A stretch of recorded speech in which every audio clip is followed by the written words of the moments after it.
तो बंगाल में कौन थे ये? 1700 में मुर्शिद कुली खान। लेकिन बंगाल को स्टैब्लिश किसने किया था? उन्होंने कहा बंगाल स्टैब्लिश किया था मुर्शिद कुली खान ने। फिर उनके बन जाते शुजाउद्दीन, फिर सरफरोश खान, फिर देन अली वर्दी खान। तो हमने देखा था मुर्शिद कुली खान के बाद आते शुजाउद्दीन, फिर सरफराज खान को अली वर्दी खान मान जाते, फिर इनके बाद आते हैं सिराजुद्दौला। ठीक है, ये क्या थे? सन थे, अली वर्दी खान के डॉटर थे, सन थे। तो फिर बंगाल में ये सब चल रहा था। सिराजुद्दौला को सपोर्ट किसने किया था बैटल क्रास में? Mir Madan and Mohanlal. Mir Madan and Mohanlal. East India company बहुत सारी मनी ले लेती है, 24 परगनास की दीवानी राइट ले लेती है जफर से। जफर को राजा बना के ले लेती है। कब ले लेती है? 1759 में। फिर बैटल ऑफ बेदारा होती है। बैटल ऑफ बेदार में मुगल्स क्या करते हैं? ठीक है, भगा दिया जाता है बैटल ऑफ बेदार। तो बैटल ऑफ बेदार में क्या होता है? ये डच को भगा देते हैं, ईस्ट इंडिया कंपनी वाले डच को हरा देते हैं बैटल ऑफ बेदार में 1759 में। तो ये होता है 1759 में होती है। फिर कासिम क्या होते हैं? ठीक है, जो फिर जफर को हटा के कासिम को बना देते हैं बंगाल का जो नवाब होता है। तो कासिम क्या करते हैं? बुर्दुवान, मिदनापुर, चित्तागोंग की जो दीवानी राइट होती है किसको देते हैं? ईस्ट इंडिया कंपनी को दे देते हैं। जो किसका? सिलहट का। ठीक है, चुनम का, सिलहट का आधा जो भी होता है trade, half share of trade इनको दे दिया जाता है।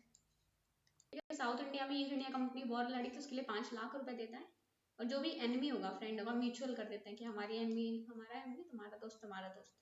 तो इसलिए टेनेंट्स ऑफ नवाब जो टेरिटरी थी, ठीक है, टेनेंट ऑफ नवाब टेरिटरी वो खत्म हो जाती है। कंपनी की टेरिटरी में टेनेंसी राइट नवाब के नहीं होंगे, नवाब की टेरिटरी में कंपनी के नहीं होंगे। तो ये वाइस वर्सा कर दिया जाता है। तो इस तरीके से ये कासिम को जो बनाते हैं ये सब कुछ मिलता है इनको। एंड ये क्या करता है? जो ट्रेजरी होती है वो मुर्शिदाबाद से मुंगेर बिहार तक कर लेता है। ट्रेजरी को ट्रांसफर मुंगेर टू मुर्शिदाबाद। तो कैपिटल शिफ्ट कर लेता है मुंगेर टू मुर्शिदाबाद।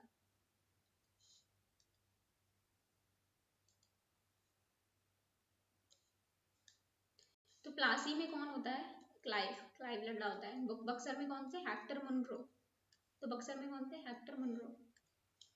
तो हेक्टर मुनरो बहुत सारा बॉक्सर बनना चाहते थे। ठीक है, बॉक्सर बनना चाहते थे तो इन्होंने बक्सर में लड़ाई करके अपना काम निकाला। तो इनका मन बहुत रोता था, मनरो का, हेक्टर मनरो का मन बहुत रोता था बिकॉज ये बॉक्सर बनना चाहते थे। तो बैटल ऑफ बक्सर में कौन थे? Hector Munro. इनका मन बहुत रोता था क्योंकि ये बॉक्सर बनना चाहते थे। एंड प्लासी में कौन था? क्लाइव। फिर गवर्नर ऑफ बंगाल बना दिया जाता है क्लाइव को। देन ट्रीटी ऑफ कब तक रहते हैं गवर्नर ऑफ बंगाल?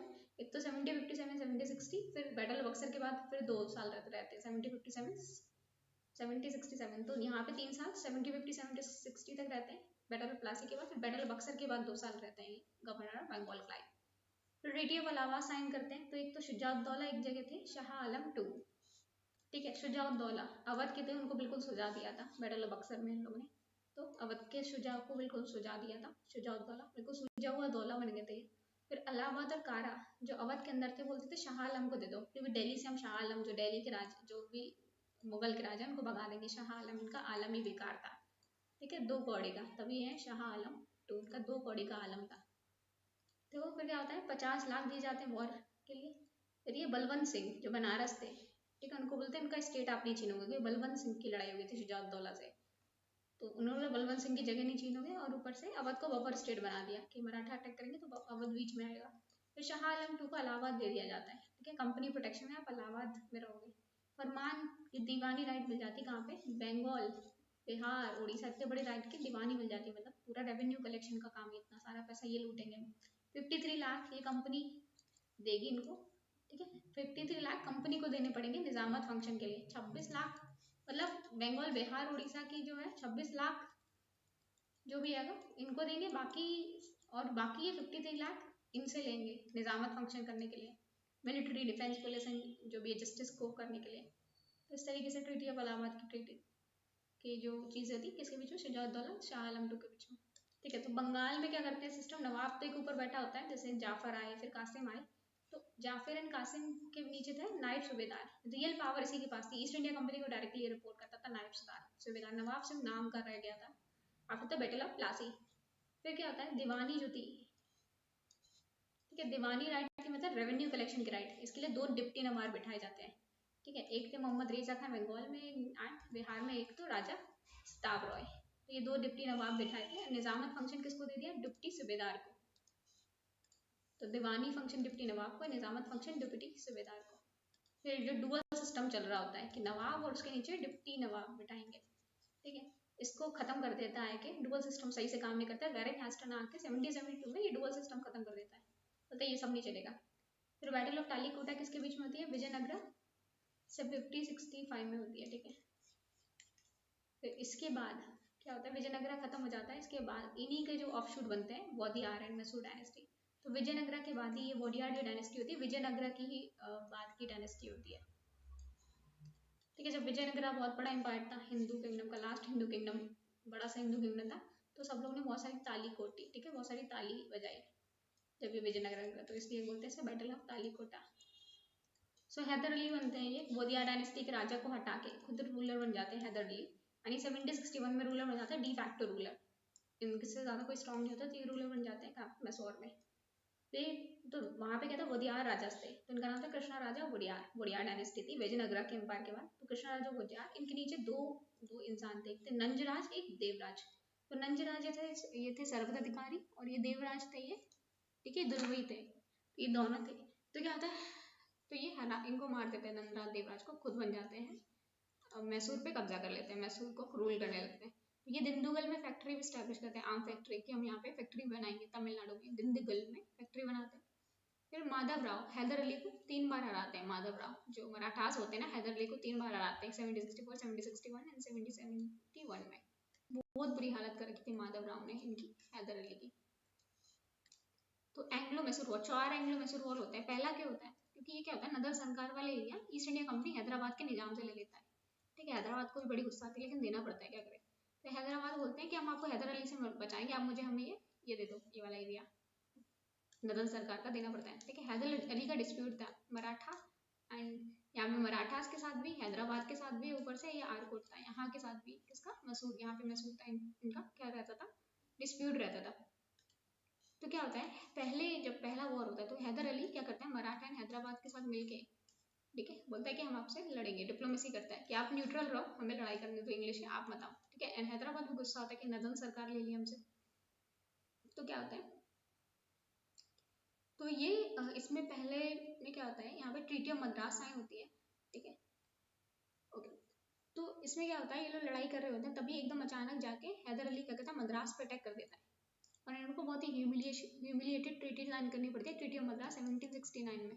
यहाँ पे ऑफेंसिव डिफेंसिव अलायंस साइन कर लेते हैं कि जब हम पे अटैक होगा तो आप हमें बचाओगे, हम पे अटैक हुआ आप हमें बचाओगे, तो इस तरीके से साइन होती है ऑफेंसिव डिफेंसिव। और रेस्टिट्यूशन ऑफ टेरिटरी, कि हमने जो भी टेरिटरी एक दूसरे के लिए है लड़ाई करके पहले वॉर में, वो सब वापस कर देंगे। तो ये इस तरीके से खत्म हो जाता है। तो इसमें कौन जीतता है? एक तरीके से देखा जाए हैदर अली। तो हैदर अली निज़ाम को ज्वाइन करके आरकोट पे अटैक कर देता है। तो निज़ाम भी गुस्सा बैठा होता है हैदराबाद का कि हमसे इन्होंने नदन सरकार ले लिया। तो ये होता है। फिर सेकेंड एंग्लो मैसूर वॉर होता है। तो ये क्या होता है, ट्रीटी ऑफ मद्रास साइन होती है, ठीक है। ये मद्रास को ब्रीच कर लेते हैं। ट्रीटी ऑफ मद्रास में ऑफेंसिव डिफेंसिव अलायंस साइन होती है, लेकिन 1771 में जब माधव राव ने अटैक किया, ठीक है, तो इन्होंने बचाने नहीं आए। 1769 में ट्रीटी साइन हुई थी, 1771 में माधव राव ने अटैक किया, इन्होंने बचाया नहीं। तो एक तो ये गुस्सा आ गई हैदर अली को, ठीक है। माधव राव अटैक हुआ, 1771 बचाया नहीं, 1769 की ट्रीटी ऑफ मद्रास को वायलेट किया। फिर अमेरिकन वॉर ऑफ इंडिपेंडेंस चल रहा था, तो फ्रेंच रिबेल्स को सपोर्ट करते थे जो भी ईस्ट इंडिया कंपनी से लड़ रहे थे, तो वो इनको भी सपोर्ट कर सकते थे, हैदर अली को। तो फ्रेंच और हैदर अली मिलके क्या कर सकते थे, ईस्ट इंडिया कंपनी को चैलेंज कर सकते थे।